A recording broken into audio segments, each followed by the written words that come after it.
সুখ এবং শান্তি, আনন্দ এবং দুঃখ মানুষের জীবন সাথী। আমি এ নিয়ে অনেক কবিতা না লিখলেও কিছু কবিতা লিখেছি যেগুলো মোটামুটি উল্লেখযোগ্য।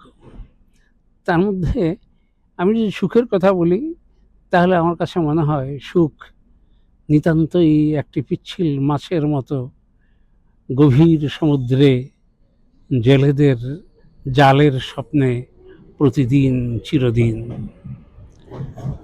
তো এই যদি হয় সুখের সংজ্ঞা কিংবা সুখের নমুনা, তাহলে এর বিপরীতেই দুঃখ। সেই দুঃখ আমাকে আরো বেশি পীড়িত করে যখন আমি ভাবি আমার একমাত্র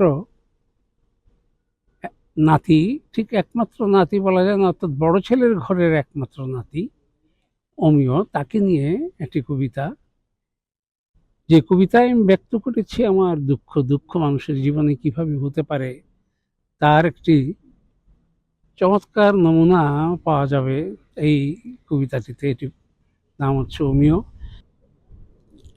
কবিতা হারিয়ে যাচ্ছে আমার ভুবন থেকে অনেকটা অলস পায়, শব্দ খুঁজে পাই না সহজে, শব্দের হাওরে সম্পন্ন সংসার সাজানো হলো না কিছুই, বাউলা বাতাসে ছিঁড়ে পাল, ক্ষণে ক্ষণে প্রিয়তমা নীরার স্বপ্ন ভাঙে বারবার।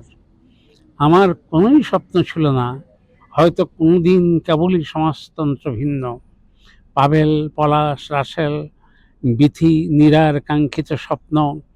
আমি তো মুকুটহীন রাজা ছিলাম দারিদ্র্যের রাজ্যে, তখন শব্দ ছিল স্লোগান মুখর কাব্যে।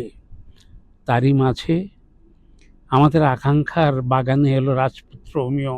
ফুল ফুটলো, পাখি গাইলো, মৌমাছি গুনগুন করে এলো, একে একে আরিয়ান, ইশাল, জেনা, জায়ান, অবশেষে আলিনা। কিন্তু অমিয় গৌরবর্ণ পেল, মুখে দুটো মায়াবী চোখে, যে নিয়ে এলো আমাদের বাগানে অবিশ্বাস্য বসন্ত। তা আজ ধীরে ধীরে অস্তাচলগামী, জন্মই যেন তার আজন্ম অপরাধ।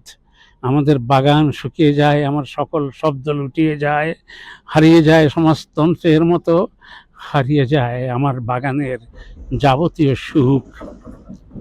আরে অমিয়, শুধু তুমি নও দাদা ভাই, প্রতিবন্ধী আজ আমাদের স্বপ্ন, প্রতিবন্ধী আজ সুখের বাগান, প্রতিবন্ধী আজ আমার কাব্যভুবন। অথচ চাপাবাজ পুঁজিবাদ কতই না তুখোর, প্রতিবন্ধীদের নিয়েও চালায় রাজনীতি, মিথ্যাচার, লুটপাট, প্রতারণায় গড়ে ওঠে তাদের বিলাসী ভুবন।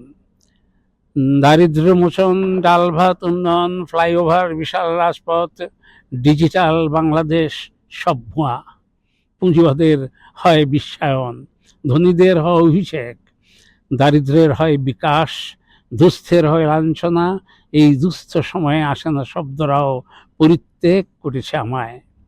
অমিও বলতে পারে দাদার কবিতা একতার, দুইতার, টুংটাং, দোতারা। অমিও বলতে পারতো নিজের কবিতা, অমিও হতে পারতো রবীন্দ্র, নজরুল, সুকান্ত।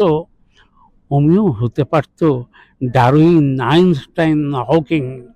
অমিয় এখন 15 হয়েও 5, শুরু হয়ে আসছে অমিয়র দুটি পা। এখন হাঁটতে পারে না অমিয়, অমিয়র অমলিন মুখে তবু থাকে হাসির ফোয়ারা।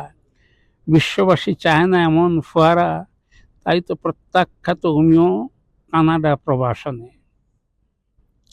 অমিয়র বাবা, অমিয়র মা ভুলে গেছে স্বপ্নচারণ। অমিয়র দিদুর চোখে এখন বোবা কান্নার নহর বহমান। আমার মস্তিষ্কে তাই শব্দ নাই কবিতার শরীর সাজাবার, আছে শুধু হরিদ্রাব কাশবন, হতাশার বেদনার ভূমধ্য সাগর।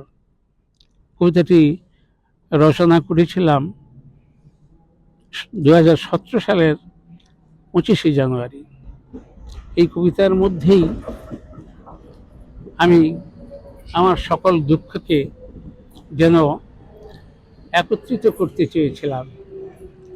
এভাবেই মানুষের জীবনে দুঃখ আসে এবং গ্রাস করে নেয় তার সমস্ত সুখকে।